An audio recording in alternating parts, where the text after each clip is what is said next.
Good morning and welcome to another episode of the 10,000. We have Doug Hale and Paul Carlson joining us today as a special guest. We love it when Paul comes and gets to contribute and give us some of his thoughts and his perspective from his years of selling and directing us. So welcome back to a new year. This is our second time together. Yes, guys? Yes, it is. Yeah. Excited. Excited. Okay, good. Yep. Good. Yep. So today we're going to be talking about, I called it a pitch, but none of us really like the idea of a pitch because a pitch itself sounds salesy. Like I'm picturing like the Ron Popeil guy or the My Pillow guy. Yeah, I'm picturing someone wheeling in a briefcase into your house with a vacuum, and they're like, "Just a second, I'm setting up my vacuum," and then you're gonna hear about, Yep. Yeah. So let's try to stay away from that. So anyway, so we're really talking about, understanding how do you describe your value? And we can all think of scenarios where we find ourselves sometimes. It might be, maybe it was just at a holiday party like Christmas or New Year's, or maybe it's a Thanksgiving memory that's still kind of rattling around in your head. Oh man, my aunt asked me this and I didn't have the answer. So our goal is to help you find the answer and know the answer, and a good way to be able to describe your value. So to feel comfortable about articulating that, right? It should be a conversation. It should be short, sweet, to the point. And again, this is where we all kind of, like you just said, go to a party, you're in the middle of all this great discussion, and somebody talks to you a little bit about real estate. Well, it's easy nowadays, right, to talk about real estate because everybody wants to know, right?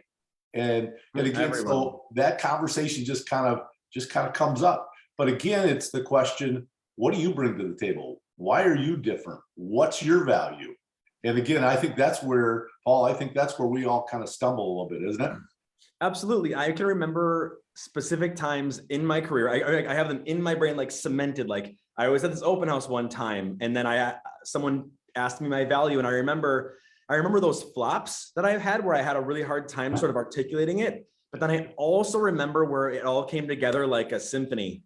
And it was like, man, oh man, did I do a good job describing my value there. And the reason I say that is because you're not going to nail it every time. And there's going to be some moments where you struggle to articulate your value. And that's why we want you to think about these things, to let these ideas bounce around a bit so we can help hopefully fast forward your learning cycle. But yeah, I have moments where, at an open house, I had a moment like this, or when I was at a restaurant and someone was like, "Hey, we're thinking about selling our house," and they ask you, or you're even sitting at someone's table and they ask you, like, "Why would I work with you? And what's your value? And what makes you different? And why don't I just list it myself?" Yep. Right? Yep. And then you start to go, and you have to try and articulate that. So yeah, I think we were all discussing before we jumped into this live stream. Each of us have our own way of sort of these one-liners, or these like almost like flashcards where I can take like this concept and then I can go on that concept, and I can sort of like branch out on different areas where I can demonstrate value. And rather than it being a sales pitch, right? Sometimes, if Greg were sitting here, he would say, well, what I would do to demonstrate value is I would begin educating that person on the market, so that within a few minutes of our conversation, I'm now in sort of an educational role. I'm sort of in a professorial role where I'm helping them understand the market. And all of a sudden now I'm their resource. I'm their knowledge, right? They want to keep tapping into me because I clearly have an angle on the market they're not really seeing necessarily. So that's one way you can demonstrate value without saying, here is my value. Yeah. And it's really, I like that because that is classic Greg right there, because he's a stats guy, he's a numbers guy. And so when you don't have real estate experience, like you don't have 5 closings in your belt, but guess what? You have access to the MLS and you have access to data. So be a student, understand that stuff, because you can talk about days on market, prices, you can talk about inventory, you can talk about a lot of those things. And I remember for myself, when I first got into real estate, I didn't want to be thinking that I was preying on my friends to hire me. I didn't want to feel like the Amway salesperson, not to knock that, right. But these pyramid things, like that's not who I wanted to be. But when you become a student, guess what? You become the pro. You know more than they do. So they will come to you because naturally. Yep. You know, and I've had that happen too, where people, when you said, hey, I want to let you know what the house sold down the road. I mean, a little bit more about that house. Now, all of a sudden, you're the expert, right? Yep. So they're like, hey, yeah, that's right. I didn't know it sold for that, Doug. You know, something sold over here. Now, all of a sudden, you're the resource, as Paul just said. And it just kind of morphs into that, because now you're bringing that value that they didn't anticipate. That, you know, they think selling my house, this is easy now, right? I just put the sign in the yard, it's going to sell. Well, I've always said to people, I said, this is a complicated process. It's not as easy as putting a sign in the yard, right? Our job, bringing value, is to simplify that process. And the more we can do that, we just have to demonstrate that. Go ahead. Okay, so Nick Sparks has a comment. He says, I'll give you my answer to this too, Nick. He says, my struggle with my value is that I don't want to come off as arrogant, and I don't want to come off as a standard realtor type response. Right. So let me give at least one or two examples. I'll give you one to start, and we can see where this goes. I'm sitting here at a listing appointment, okay? And the people say, just so you know, we're interviewing 3 to 4 people. Okay. I know right now, like, I have to, this is my only shot I have. Like, it's this moment or I lose this listing. This was the largest listing that I was going for. I was probably 26, maybe 25. Let me think.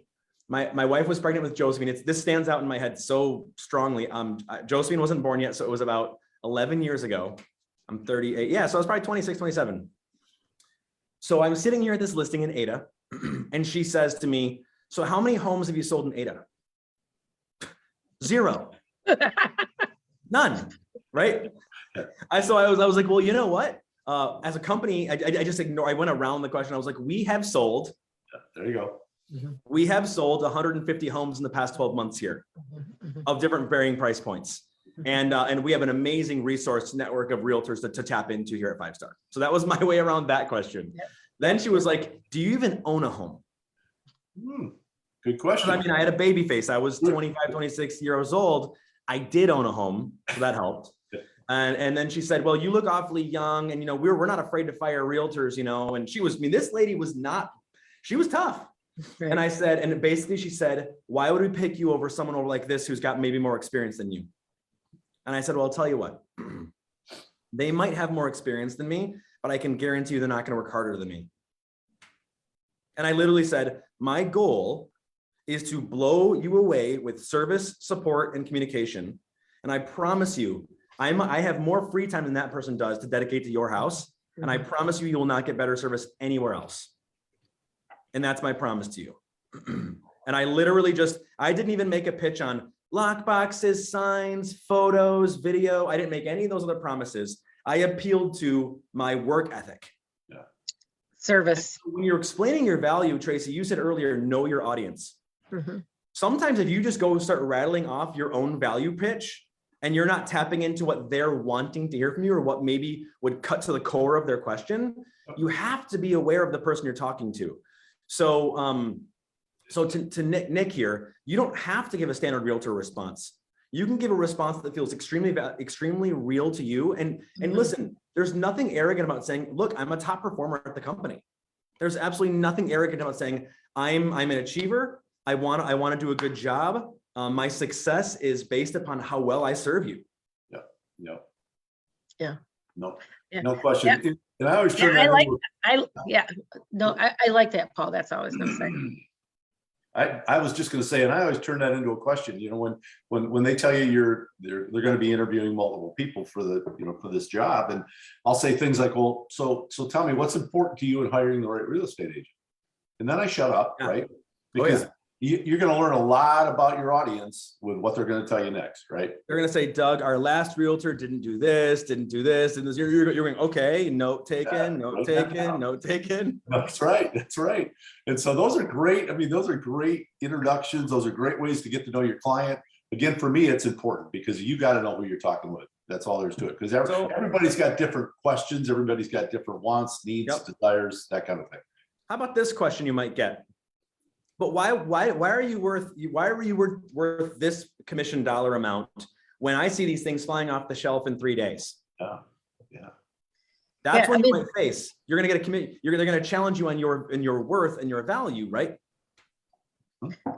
Oh, there's no question they're going to challenge your worth and your value, but they're being honest. I mean, that's the thing. These are the things that all these sellers are thinking about. Why am I paying this much money to have someone list and sell my house when I know if I just list it by myself, it's going to sell? And that's where you have to point to your worth about how do you navigate all these buyers? How do you navigate all of these offers? How do you know do you know the difference between an FHA offer, a conventional offer, the different terms in a conventional offer? You know what? Here's what I'm going to commit to do to help people with this, with some of these questions. So this question here, a lot of times you might get, let's talk about this. You might get someone who thinks that the whole entire show is putting that house under contract. That's the job we do, is just get a contract signed. Mm-hmm. Well, I'm going to make a graphic that shows an iceberg. Okay. And coming out is this little peak like this, and it says contract signed.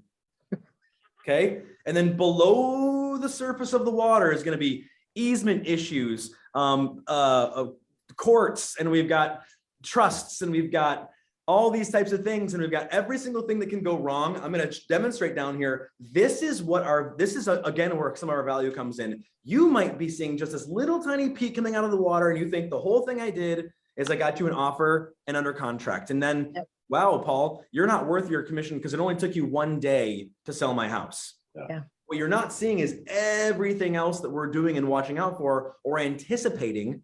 Right. Try and keep this thing going and keep you out of trouble. Right. Right. And the big thing below below the surface is emotion. And let's not discount emotion and what it represents. I will tell you a story right now. One of the largest transactions I ever sold. And by the way, I sold this guy 4 or 5 properties. Okay, this is the story. I met this guy at an open house. It was an $800,000 house I was holding open. I knew he was unrepresented. So I'm sitting thinking, okay, I want to be friends with this guy.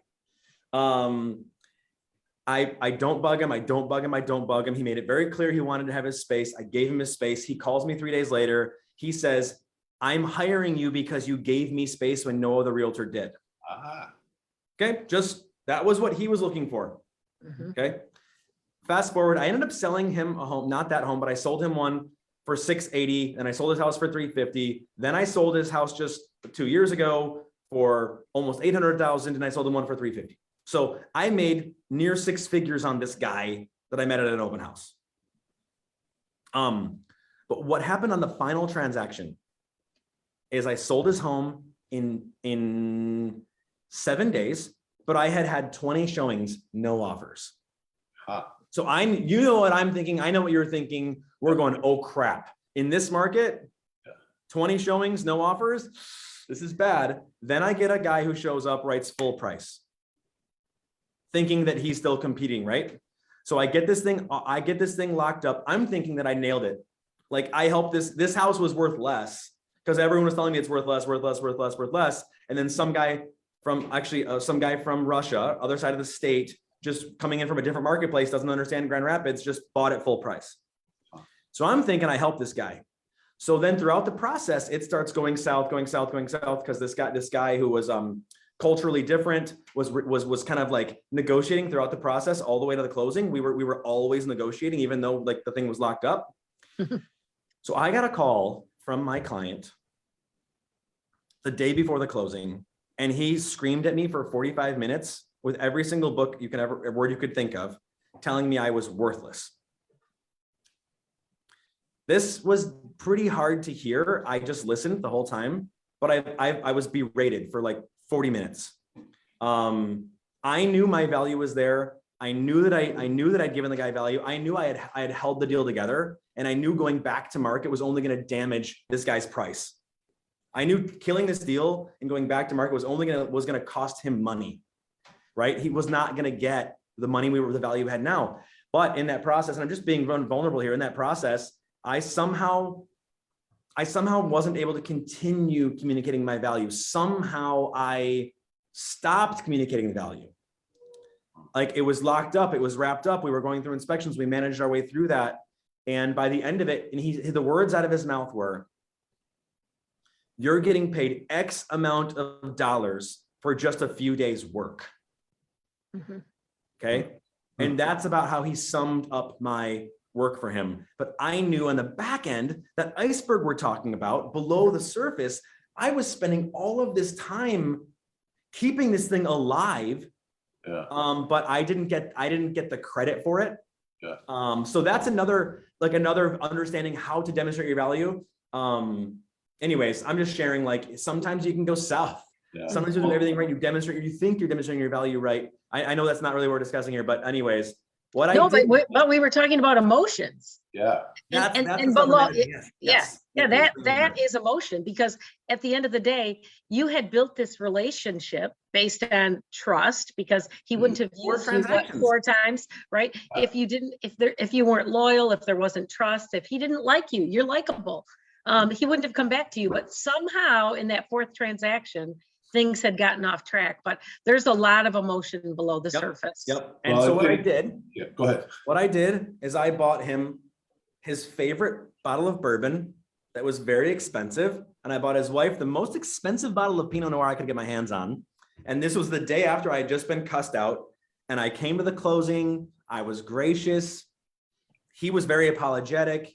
But even in that moment when I was being cursed out, I was demonstrating my value to him again, that I was going to manage even that emotion. And I wasn't going to hold a mirror up.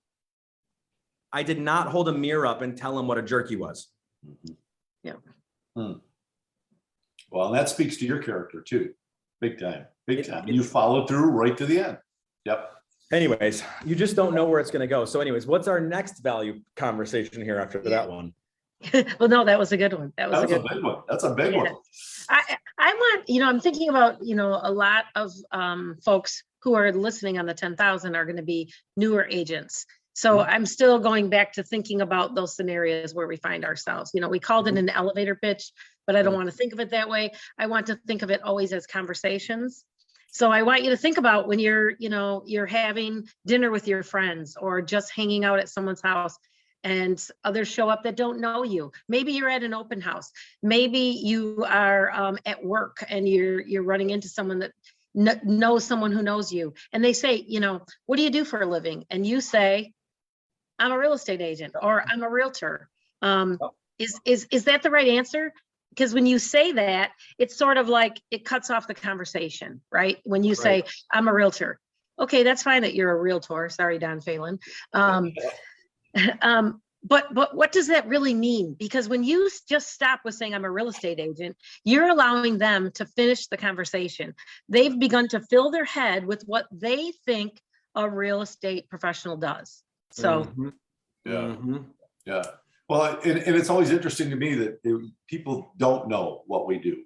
And again, isn't it the craziest thing in the world? We assume that when you say the word real estate agent or realtor, that people have their own perception of what a real estate agent does. right. And again, it can be way off, just simply based on what they're telling you. Oh, well, that's great. So you list and sell homes, or you do this, or you do that. Well, then it kind of goes to something, well, it's much greater than that, folks. And again, for me, that kind of feels like, okay, here's my opening. Here's my chance to make that statement, right? And so I'll say it's greater than that. We spend a lot of time, and we'll talk about emotions. We'll talk about how complicated real estate can be sometimes. Everybody thinks it's easy. Yep. And then your role in that and how you make sometimes a difficult process seem smooth. And again, back to value, right? That's what you bring to the table that someone else might not bring. Paul, that's what you just described to us. Yeah. That process. Look at how that ended up. 9 chances out of 10, another real estate agent, it wouldn't have ended up that way. So, oh man, I mean, that's. I oftentimes think of us as counselors. To be honest with you, we're sort of like we're managing. Most of what we're managing is emotions. Honestly, we are. Yeah. For sure. Most of it is emotions, and figuring out the best way to say it. Figuring out like anticipating your client's reaction, anticipating like, okay, I want to be very honest and upfront. I think that this is in their best interest. I'm going to present all the options to them. We play a pretty big role in that, and we can play a pretty big role in their response by how we explain things and how we discuss things. Yep. One of the number one things that I hear when someone says, "What do you do?" and I go, "Hey, yeah, I work in real estate. We, however we kick into that." They always say, "Boy, it must be good. I bet you guys are just raking it in." And I go, well, Really? actually, you know, the interesting thing about that is there's 3,000 realtors, and, you know, you look at these associations, Yeah. and there's less than one listing per, like, probably what, 10 to 30 realtors. Right.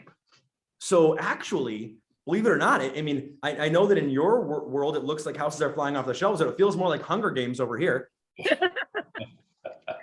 You know, and like, what I do is I might not make that joke, but what I do is I typically try to make a joke about it, and then I'll talk about, but seriously, you know, we're in a world right now where there's very, very low inventory, and it might look like realtors are doing super well, but I'll tell you, it's tough out there right now for realtors. It's almost the opposite reaction. It's almost like you think back to realtors back in the recession, Doug, when we had 18,000 listings available. Yep. But only 3 buyers. No buyers. Now Right. we've got 18,000 buyers and 3 listings. So it's almost like you're looking at it, while it looks wonderful on the market, in our world, in your world, in the realtor world, it's not roses, man. It's not like that. It's a difficult market in its own way. And I think that oftentimes people, and again, I think that realtors we don't do ourselves a lot of favors when we always brag about how we sold a house in one day.